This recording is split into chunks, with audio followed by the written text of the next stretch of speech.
యోహాను రాసిన మొదటి పత్రిక 3వ అధ్యాయం 17వ వచనం.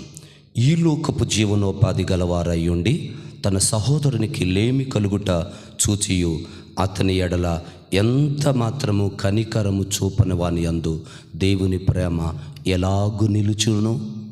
దేవుని ప్రేమ మనం కలుగున్నాం. లోకంలో ఎంతోమంది అన్ని విషయాలలో కూడా వెనకబడిపోయిన వారు, అన్ని విషయాలలో కూడా లేమిలో ఉన్నటువంటి వారు ఉన్నారు.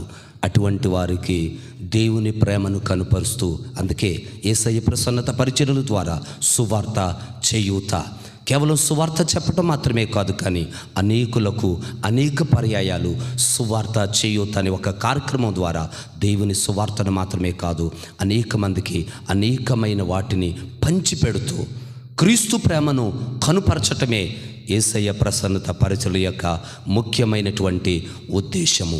ఈ పరిచర్య కారణం ఏంటంటే, మనము దేవుని ప్రేమ కలుగున్నాం. మనము కలుగున్న దేవుని ప్రేమను అనేకులకు చూపించగలగాలి. నీకుందా? మంచి వస్త్రాలు ఉన్నాయా? వస్త్రాలు లేని వాళ్ళు ఉన్నారు. నీకు మంచి ఆహారం ఉందా? ఆహారం లేని వాళ్ళు ఉన్నారు.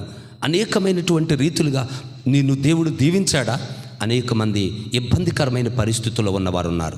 అటువంటి వారికి సహాయం చేయటమే క్రీస్తు ప్రేమను లోకానికి కనుపరుచుట అంటే. కాబట్టి యేసయ్య ప్రసన్నత మా పరిచర్యలో ఇలాంటి కార్యక్రమాలు చేయటానికి ప్రభు మమ్మలను బలపరుస్తున్నాడు. మీరు కూడా క్రీస్తు ప్రేమను లోకానికి కనుపరచండి. Thank you. God bless you. దేవుడు మిమ్మలను దీవించునుగాక. ఆమేన్.